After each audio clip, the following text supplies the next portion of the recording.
This segment of the news is brought to you by Smitty's Cards and Coins. Would you like to know what your collectibles are worth? Come by 2281 Postal Road, Unit 4, across from the post office. And here's Angela Miles with today's Business First Brief.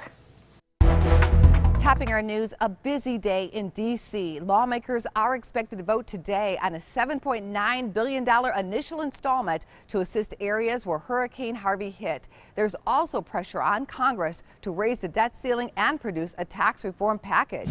In Florida, long lines are forming at stores and at banks as people prepare for Hurricane Irma. Surprising word on factory orders. New orders tumbled 3.3%. That is the biggest drop in almost 3 years as big orders from the transportation sector slipped. A nationwide search is underway for people to work at Burger King and Popeyes. The GPS hospitality company is holding job fairs September 12th at 396 restaurants in 11 states. And Angry Birds company Rovio Entertainment is moving forward with its long-anticipated IPO. Early estimates peg the company's value at $2 billion.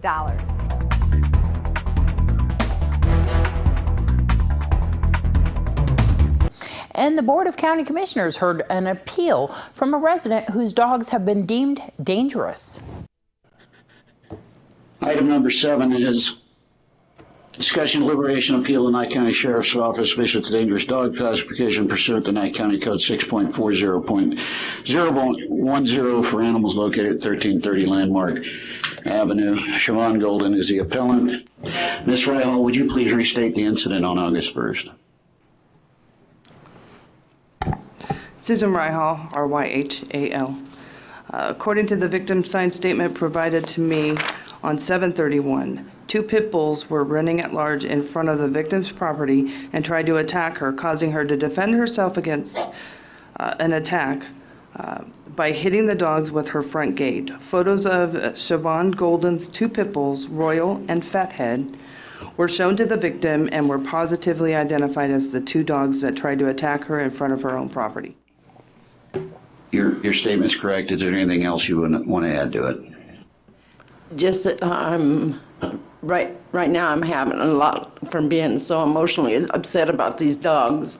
I've had a slight stroke in the last couple of days, but I'm so afraid to leave the outside my gate that those dogs are going to be out there. My neighbor across from me keeps a pretty good eye on me, but he wouldn't get there fast enough where those dogs would get me. There's no way, because I can't run from them.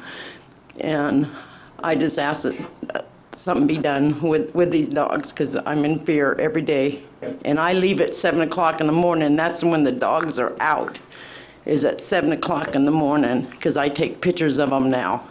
But not those 2, but there's a male still there that he's been out, and I got pictures of him.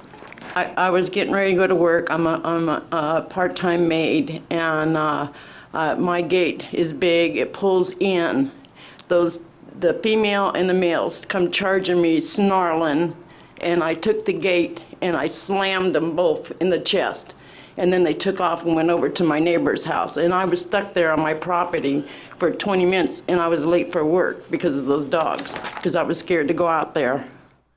4, pursuant to Nye County Code 6.40.020, within 10 calendar days of the date of this hearing, Nye County Animal Control shall notify Ms. Golden in writing by certified mail of the board's determination in this matter.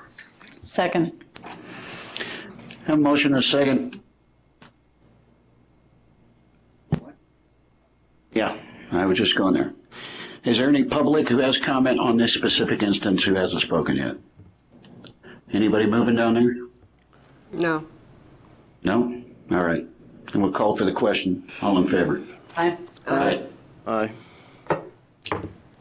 Thank you.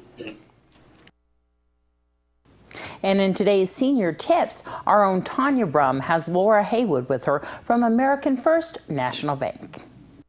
Hello and welcome to Health and Safety Tips for Seniors. This week I have, my guest is Laura Haywood, the branch manager for American First National Bank, the one on the 160, And Laura and I are here to chat about elder abuse because in banking, she sees a lot of it, and we have a lot of helpful hints for people to be aware of. What are some of the things you've seen, Laura? Well, unfortunately, some of the things that I have seen and continue to see is the elderly who are kind of badgered and bullied by their family to give extra money that they really can't afford to give, or to buy things that is not for the benefit of the person.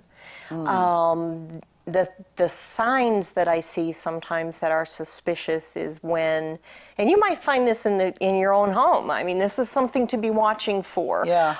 If you have somebody who never lets you talk to anybody alone, and they constantly interrupt and redirect your conversation. They want to know stuff about accounts that they're not even on. Of course, as a bank, American First never gives out information if they're not on the account. Right. But, you know, those are the things that will go on subtly at home. Increasing isolation, increasing dependence. You don't get to carry any money yourself anymore. Whoever your abuser is the one that always carries the money, always carries the credit card, takes your debit card, and basically treats your money as their own. That is considered elder abuse. And there's a number that we're going to put up on the screen that's very important. If you see this in your home, if you have a friend or a family member who has caught some of this activity, or if you sense that this is going on in your life, call No to Abuse. Yes, absolutely, because it's a neutral place to call. It's not like you're calling the police. Right. You can go in there and do this, talk to somebody. They can come out and discuss with you and get a sense of what's going on, as opposed to taking a drastic step and just jumping to the police. Okay, the police will be involved if there is abuse. And, you know, it's something that would need to be taken care of properly. But this way, at least you are reaching out to make sure that you're safe and sound. Thanks so much, Tonya. Right after this break, I'm going to show you how I hung out with a lot of happening real estate agents this morning. Hello, I'm Chad Goins with the Pahrump Valley Chamber.